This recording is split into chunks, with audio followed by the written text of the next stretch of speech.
Saudara-saudara, sekarang ini banyak orang bisa memberi contoh, tapi sedikit orang bisa menjadi contoh. Ngasih contoh mah gampang, jadi contoh susah. Karena beliau manusia. Laqad ja'akum rasulun min anfusikum. Kalau kambing disuruh nyontoh ayam, yang nyuruh nyontoh kagak punya pikiran, ya kagak level. Kambing mah nyontohnya kambing, kebo nyontohnya orang, nyontohnya orang. Makanya Nabi kita orang, bukan malaikat, bukan jin, bukan dewa, manusia. Kalau manusia disuruh nyontoh manusia, itu perintah masuk akal, predispositionnya sama. Kalau disuruh nyontoh malaikat mah ribet kan. Malaikat bagaimana nyontohnya, dia mah tidur kagak, makan kagak, sama duit budak, sama perempuan kagak open, lah susah nyontohnya. Ya, Superman tuh biar hebat nggak bisa dicontoh Superman, bagaimana terbangnya, lagian pakai celana dalam di luar ban, nggak bisa dicontoh Superman mah. Nabi kita manusia utuh, cuman sungguh pun manusia, kualitasnya beda. Ini namanya basyarun la kal basyari, manusia memang, tapi jangan samain, bobot bibitnya beda. Contoh, kita nih manusia, kita tidur. Nabi kita manusia, beliau tidur. Tidur Nabi, tidur mata doang, hatinya nggak pernah tidur. Tuh bedanya sama kita tuh. Tidur kita keblek, asal tidur habis-habisan. Lagi, kita manusia, kita keringetan. Nabi kita manusia, keringetan. Keringet Nabi harum wangi, bau minyak kasturi, zaman belum ada parfum. Keringet kita udah rasain aja masing-masing dah, jangan pakai dikebet udah.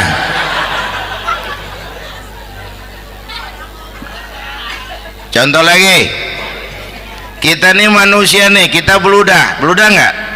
Nabi kita manusia, beliau juga beludah. Ludah Nabi obat, ludah Nabi itu pan waktu mau hijrah kan sama Sayyidina Abu Bakar, sampai di Gua Sur, Sayyidina Abu Bakar bilang, saya turun duluan ke gua ya Rasul. Ngapain? Bersihin gua, takut ada binatang berbisa. Silakan turun. Sayyidina Abu Bakar bersihin gua, bener tuh, tangannya digigit kalajengking, sakit, ngebet, bengkak. Kalajengking Arab ya, emang di Arab kejadiannya. Herm nyaut aja bener,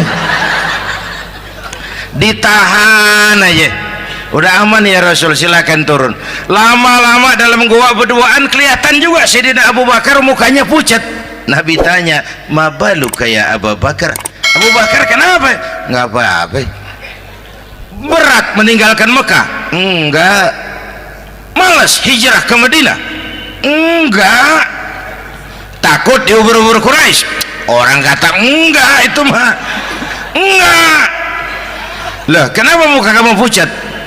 Tangan digigit kalajengking. Ngapa nggak ngomong dari tadi? Saya nggak mau nyusahin Tuhan ya Rasul, biar saya tahan, asal jangan nyusahin Tuhan. Jangan begitu kau. Sini tanganmu, diambil sama baginda Nabi. Bismillahirrahmanirrahim. Cuh, diludahin, ringkes, sembuh saat itu juga. Ludah Nabi. Pengen tahu kita yang ludahin, bengkak campur koreng.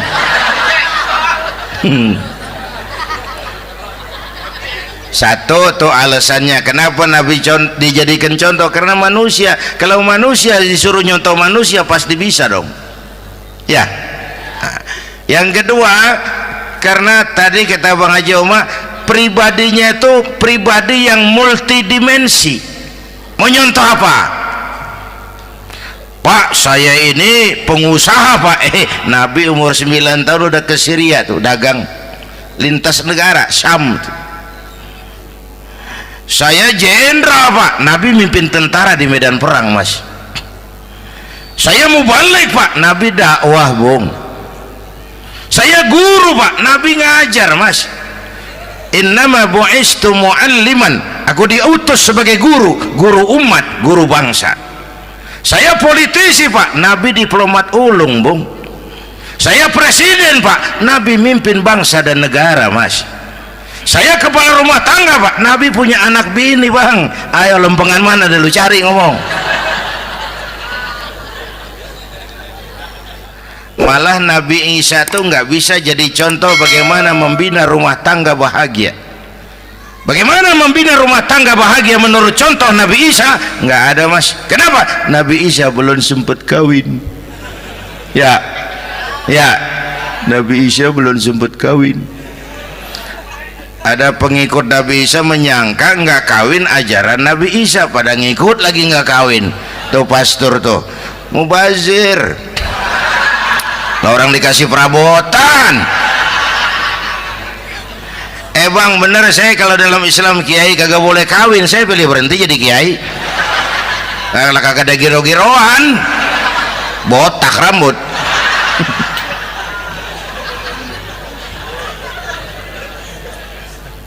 Makanya Bang Haji Oma cerita poligami saya girang banget tadi. Bukan yang ngomong ahlinya soalnya.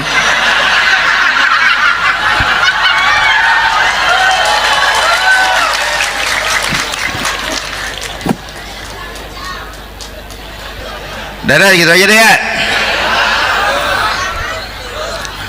Nah, kata Imam Busair nih yang dahsyat, ka'annahu wa huwa fardun fi jalalatihi fi askarin hina talqahu wa fi hasham. Sepertinya kehebatan Rasulullah itu sama baik sendiri maupun di tengah tentara. Artinya begini, orang hebat banyak, tapi yang hebat di mana-mana susah nyarinya. Baginda Rasul ini lagi duduk hebat, lagi jalan hebat, ada di pasar hebat, lagi di masjid hebat, di medan perang hebat, di depan anak-anak hebat, di mata musuhnya hebat, di depan sahabatnya hebat, di mata istrinya hebat, di mana-mana hebat. Lah susah cari orang begini Bang. Ya, kita mah hebat juga setempat. Di kantor hebat, sekantor orang diomelin. Di kantor, pulang ke rumah dikeplak sama bininya diem aja. Ini di depan bininya dia kagak hebat dia mah.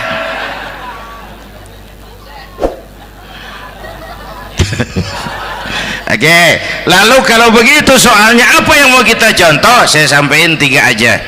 Pertama, Nabi kita ini tokoh yang sejak kecil udah ditempa kesusahan. Bu, tadi kata Bang Haji, Islam mengangkat derajat kaum perempuan karena perempuan banyak melahirkan orang besar. Lihat Sayyidah Aminah, ibunda baginda Nabi, melahirkan anak pertama tanpa didampingi suami. Meninggal suaminya, sedih hatinya, remuk perasaannya, tapi tegar jiwanya. Dilahirkannya bayi bernama Muhammad, diasuhnya penuh kasih sayang, diantarnya menjadi orang besar dan memang dibesarkan oleh Allah. Itu contoh tuh Bu. Bilangin anak-anak tong, bocah Nabi ngangon kambing tong, sekolah tong, jadi orang gede. Baba lu tibang tamat SD, lu sarjana lu. Baba lu cuman jadi RT, lu jadi camat lu. Biarin malu baba lu pala jadi kaki, kaki jadi pala, asal lu terus sekolah. Bu, anak sekolahin, gelang doang digedein lu. Nih kan kita Betawi nih pendidikan ngentengin banget kotaan. Udah dong, jangan tinggi-tinggi sekolah udah. Ngapa mak? Baba lu kagak sekolah hidup noh. Hidup dong, pun jamu monyet juga hidup. Bu, anak sekolahin.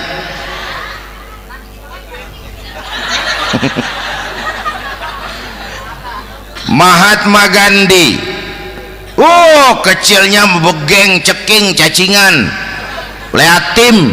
Emaknya tuh, Gandhi sekolah nak, Gandhi belajar nak, Gandhi jadi orang besar nak. Kalau perlu belajar ke Inggris, biar Inggris menjajah kita.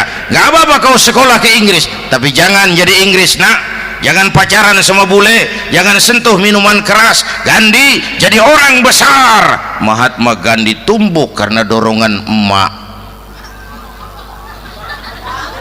Mak, udah yatim. James Watt, Kang Bandrek. Emaknya tuh yang dorong tuh jadi orang besar. Belum lagi perempuan yang jadi besar. Di Indonesia ada Kartini, di Jawa Tengah ada Dewi Sartika, di Jawa Barat Dewi Sartika, di Bengkulu ada Fatmawati Soekarno, sang penjahit bendera merah putih. Di Aceh muncul Laksamana Malahayati, disusul kemudian oleh Cut Nyadin, baru kemudian muncul Cut Koko, Cut Meme, Cut, ya udah tak cut lain dah.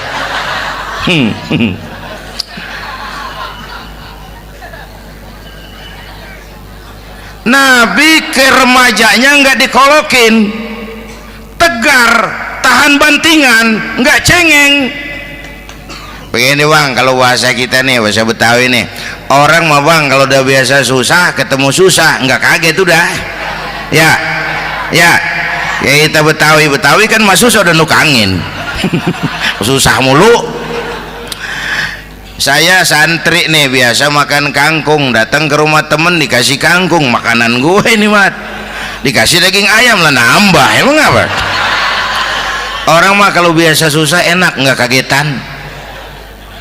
Saya santri biasa tidur di masjid, disuruh nginep di hotel lah pules nggak? Tapi yang biasa tidur di hotel suruh nginep di masjid encok. Makanya kemarin tuh waktu menteri-menteri baru dilantik tuh saya ngarepin tuh, mudah-mudahan nih menteri ini begitu dilantik bacaannya nawaitu sauma ghadin. Lu pada niat puasa dulu dah, entaran. Puasa kan bukan kagak boleh, nunda doang, nunda puasa mah. Tempe boleh maghrib, tahu boleh maghrib, air kelapa boleh maghrib. Lu menteri pada mau naik mobil mewah boleh ntar kalau ekonomi udah mendingan, rakyat udah pada legaan napasnya. Ya sebab apa? Itu duit buat mobil para menteri kan duit negara. Duit negara kan duit rakyat. Duit rakyat kan duit gue juga, itu ada di situ. Gue bayar pajak. Sayangnya kebanyakan pejabat kita asal dilantik aja bacaannya Allahumma lakasumtu, niat buka puasa. Orang buka puasa kan kemaruk apa jadi gares ya. Bu, jadi benar Islam mengangkat harkat, derajat, martabat kaum perempuan. Kata Bang Haji Umar tadi, dengar nggak tuh? Waktu Nabi ditanya, ya Rasul, siapa yang paling harus saya taati di dunia? Ibumu. Setelah itu ibumu. Setelah itu ibumu. Setelah itu bapakmu. Ibu 3 kali disebut, bapak. Coba pikirin, ibu 3, bapak 1 bapak. Ini bagaimana ngitungnya? Ini jadi kerok begini nih ngitung nih.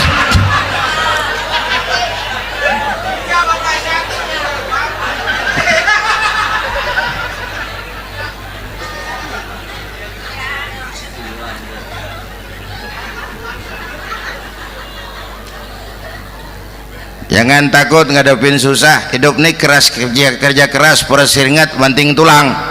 Ya Bu. Satu.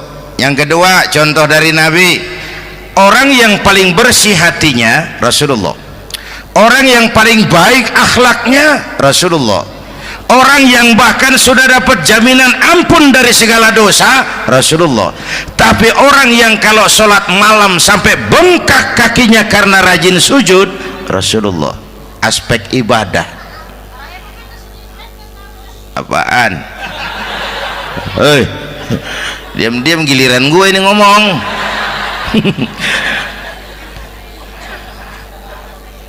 Lo ngomong lagi udah gue pulang. Canda neng. Udah gantian ya. Ya. Apaan urusan?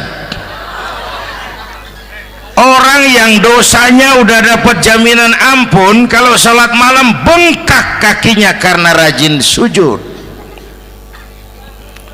Saya tahu di sini juga banyak yang kakinya bengkak. Semurat. Oke. Kira-kira 3 minggu yang lalu saya menghadiri haul akbar Syekh Maulana Malik Ibrahim di Gresik, haul ke 609. Dari situ saya ke Surabaya ikut zikir sama keluarga besar Tarbiyatul Qulub. Waktu zikir saya terkejut, ada kalimat yang dibaca ratusan kali menyentak perasaan saya. Kalimatnya sederhana, kita apalah, yaitu kalimat ana Abdullah. Dibaca ratusan kali, ana Abdullah, ana Abdullah, ana Abdullah, ana Abdullah. Buat saya itu menyentak karena memperteguh komitmen saya hamba Allah, saya hamba Allah. Itu mah Pak Zainuddin kan biasa, itu mah kita semua juga hamba Allah. Betul. Ayo kita bikin luar biasa. Saya mau tanya, Bapak Ibu hamba Allah apa bukan? 3 orang. Ibu hamba Allah apa bukan? Oke. Hamba Allah. Kata siapa? Nah, kata ibu sendiri. Kalau kata sendiri pan namanya pan ngaku. Ya. Orang ngaku mah boleh dong, tiba ngaku. Namanya juga ngaku.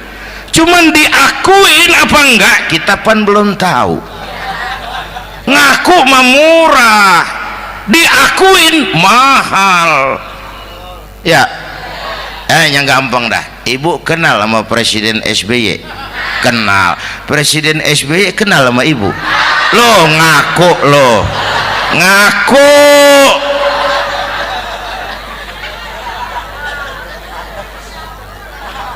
Saya hamba Allah, kata saya. Berapa banyak orang mulutnya hamba Allah, perbuatannya menyatakan dia hamba dunia, hamba harta, hamba jabatan, hamba setan, budak nafsu. Nggak sesuai ucapan sama perbuatan.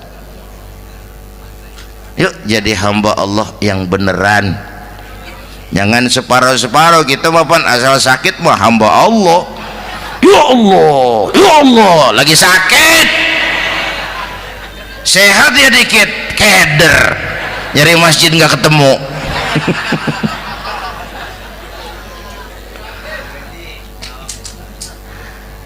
Apalagi kata Bang Haji tadi nih, kita nih kan zaman entertain nih, orang pada pintar bikin bungkusan sekarang Bang, ya. Abad entertain, orang pada bangun pencitraan. Tadi itu kiai sama dukun tipis bedanya. Dukun pada pasang iklan sekarang, ketik reg. Waduh, sampean lahir hari Selasa, nggak cocok di air, ono di hutan sono. Larang udah dagang es jadi berhenti, nggak cocok di air.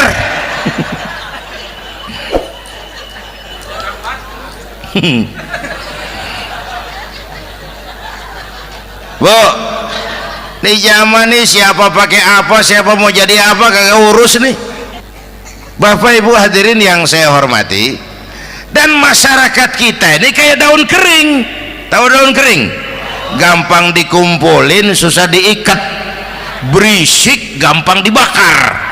Tuh daun kering. Penyakitnya kutil, kurang teliti, cepat heran, gampang kagum. Cepat heran, gampang kagum. Dulu ada tuh satu hari tabrakan di jalan kenceng, buah, korban jatuh belepotan darah, dikerubungin orang banyak. Datang wartawan mengambil gambar dari dekat, susah, orang banyak bener ngerubung. Cari akal nih wartawan, tolong saya dikasih jalan ke dekat korban. Orang nengok semua, saudara siapa? Saya bapaknya korban, katanya. Dia ngaku bapaknya korban. Ya orang minggir semua, minggir, ini ada bapaknya korban. Orang minggir semua, dia maju ke depan korban. Sampai di depan korban pucat mukanya tuh wartawan. Kenapa? Yang ketabrak anak monyet, Pak. Dia udah kedongan ngaku bapaknya korban.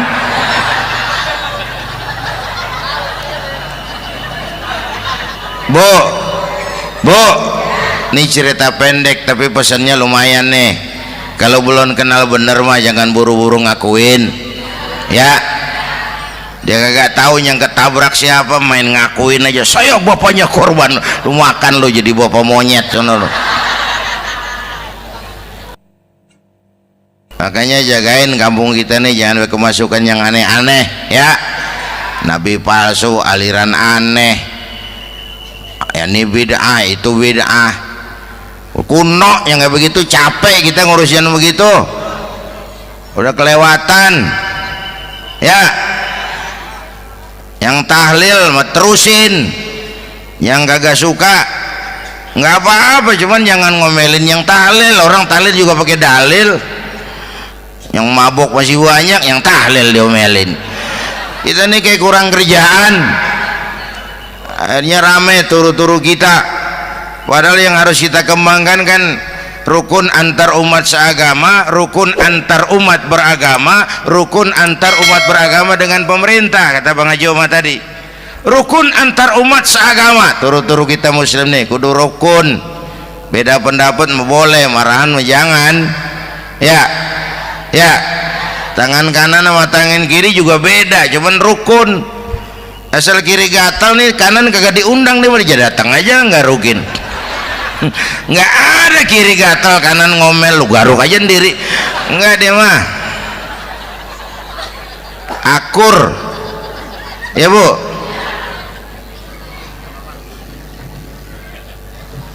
Yang kedua rukun antar umat beragama. Islam ini rahmatan lil. Yang ketiga rukun antar umat beragama dengan pemerintah. Ini mah kita kan bermasyarakat sama juga sembahyang berjamaah, ada imam ada makmum, ya. Nih rakyat kalau jadi pemilih yang pintar ke depan, nah, mau milih wali kota kayak gubernur kayak presiden kayak. Sebab apa? Sholat berjamaah kan siapa makmum kagak penting, Bang. Makmum mah siapa aja boleh, ya. Tiba ngikutin dia mah, ngaji dia mah gimana kayak nggak ada bab pemilihan makmum, nggak usah. Makmum mah kagak usah dipilih, siapa aja boleh, ya.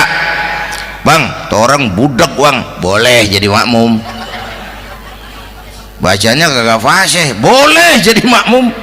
Ketinggalan satu rakaat, boleh jadi makmum. Tapi nggak tiap orang boleh jadi imam. Siapa yang dipilih jadi imam? Pertama a'lamuhum, kata Nabi. Orang yang paling alim di kampungmu siapa? Angkat jadi imam. Yang paling alim, bukan yang paling tua. Tua juga kalau kejemur kisut. Dulu tuh Nabi Adam waktu diangkat jadi khalifah kan bekalnya apa? Wa 'allama Adam al-asma'a kullaha. Al-asma' ay al-ulumul katsirah. Dulu zaman Fir'aun perang sihir sama Musa, sekarang perang visi dan misi. Punya ilmu, Bu, ngerti urusan dari tetek sampai bengeknya. Kalau ngikutin imam yang alim pan enak, bisa dipertanggungjawabkan. Hati-hati milih pemimpin, maksudnya bu, jangan terjebak oleh penampilan. Emas pasti kuning, bener? Apa semua yang kuning pasti emas? Udah paham dulu. Ustadz, kenapa? Di kampung saya ada 2 orang alimnya sama. Yang mana yang jadi imam? Afsahuhum, yang lebih fasih lidahnya. Yang satu alim pelok, yang satu alim kagak pelok. Nah, yang kagak pelok suruh jadi imam. Kenapa? Nggak sah orang fasih bermakmum kepada imam pelok. Ustadz, imam pelok, makmum pelok semua. Sah. Namanya kampung pelok, biarin. Susah diurusin udah itu. Apa sih artinya fasih? Yang enak deh, nyambung. Pegel kalau punya pemimpin kagak nyambung sama rakyat. Ya, rakyat mau yang ngidul deh ngalor, rakyat mau yang ngulon deh ngetan. Lah kan capek rakyat, kagak nyambung. Makanya kalau jadi imam pesan Nabi, idza amma ahadukumun nas falyukhaffif. Kalau kamu jadi imam, ringankan sholat kamu. Itu makmum nggak sama kekuatannya. Jangan panjang-panjang kalau jadi imam, kudu tahu keadaan makmum. Tuh makmum ada yang udah tua rentak, diri aja udah gemeter. Ada yang punya darah tinggi, kalau sujud kelamaan palanya ngebet. Ada yang udah janji tuh makmum habis sembahyang mau terima duit.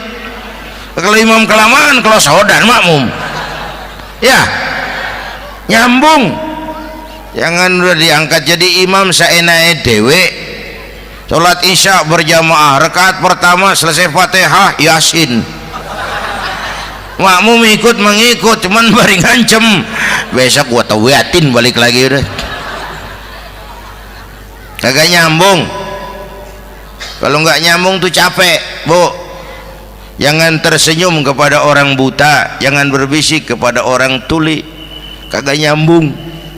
Orang buta diajak senyum, bagus sih maksudnya, cuman kan rada mubazir. Orang kagak paham.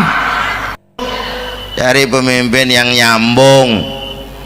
Kalau emang masyarakatnya suka tahlil, cari pemimpin yang suka tahlil. Rakyatnya suka maulid, cari pemimpin yang suka maulid, supaya nyambung, kagak pegel kita.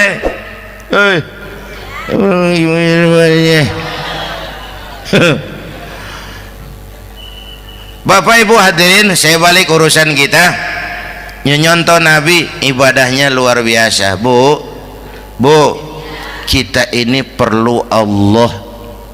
Kita ini perlu Allah. Semua kita perantau di bumi Allah ini. Perantau pasti pulang.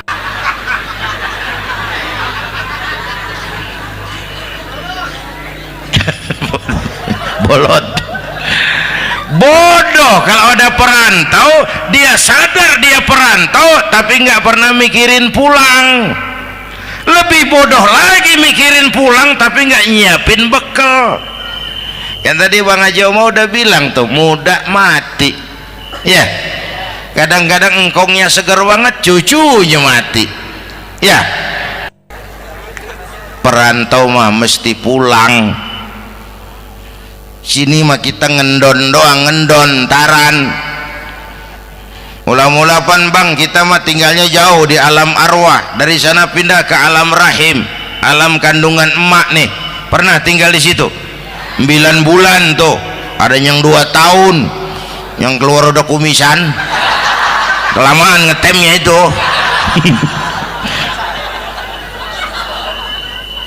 Dari sisi ini mau pantas ibumu, bapakmu, karena alam rahim, fisik dan psikis emak lebih capek dari kita bapak.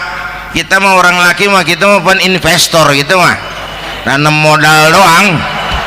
Yang ngolah pabrikan emak tuh ya mak. Pabrik. Anak-anakku remaja, pemuda yang hadir, Masya Allah, emakmu, emakku, emak kita semua nih, dari mulai ngidamin kita udah kita seksa nih mana. Dari mulai ngidamin kita udah kita seksa emak nih, muntah nggak urus.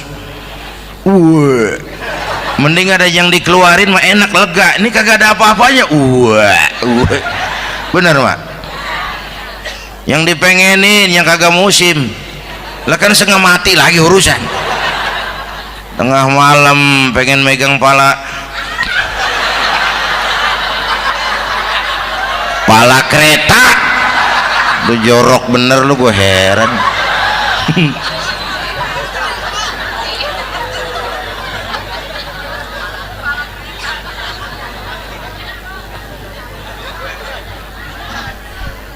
Bapak Ibu hadirin, yang ketiga terakhir, contoh dari baginda Nabi, modal utama perjuangannya adalah akhlak.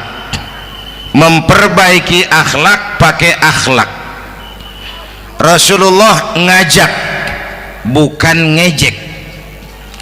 Rasulullah merangkul, bukan mukul.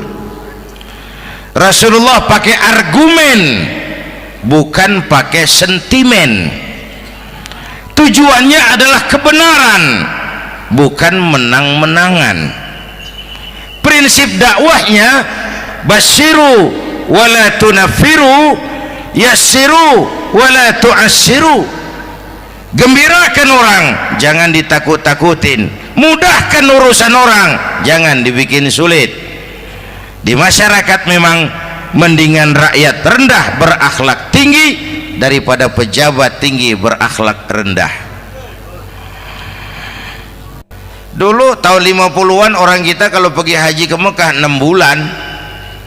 6 bulan tuh orang udah pada lupa aja baru pulang. 6 bulan yang ada cuman kapal laut, Mekah Madinah onta, banyak rampok lagi di gurun pasir Baduy itu. Dulu orang tua kita belajar manasik, kalian belajar silat. Sekarang karena kemudahan kemajuan ilmu menciptakan Boeing memotong waktu 5 bulan, orang pergi haji cukup sebulan. Bapak Ibu hadirin yang saya hormati, oleh karena itu menjaga nilai-nilai akhlak itu penting. Kepada siapa kita harus berakhlak? Pertama, kita harus berakhlak kepada Allah. Bagaimana caranya? Jangan menyekutukannya dengan sesuatu pun. Yang kedua, jangan menyembah kecuali hanya kepadanya. Yang kedua, kita harus berakhlak kepada sesama tadi itu. Yang ketiga, kepada lingkungan. Saya dulu masih zaman ada almarhum kakek saya, engkong. Kampung saya banjir, air masuk ke rumah. Saya teriak, "Kong, banjir, Kong." Engkong saya ketawa, "Biarin, bukan salah air." Habis, salah lo. Salah kita bagaimana, Kong? Lah lo tempat air lo tempatin. Yang punya tempat datang ya kagak ngerti, ini tempat gua, ini di sini nggak pada lo, lah banjir. Engkong saya nggak makan bangku sekolahan, tapi wise pak. Air kan bukan musuh, air kan temen kan kudu punya tempat. Lalu kagak punya tempat, pantas kemana dengan ayam, banjir. Ya, dulu saya remaja ngaji babul istinja, kiai ngajar makruh buang air kecil di tanah berlubang. Saya tanya, kenapa makruh kiai? Pertama, untuk alasan kesehatan. Siapa tahu di lubang yang kamu kencingi ada gas beracun. Kalau tidak kiai, kalau tidak maka artinya melindungi binatang yang ada di dalam lubang. Siapa tahu di lubang yang kamu kencingin ada semut sedang rapat membahas laporan Susno 2Ji. Apa dosanya lalu mati dikencingin? Ini namanya rahmatan li semut. Saya mau bilang alam sekarang tidak seramah dulu karena kita juga nggak ramah sama alam. Bapak Ibu hadirin yang saya hormati, padahal watak Islam rahmatan lil alamin. Inilah barangkali sekelumit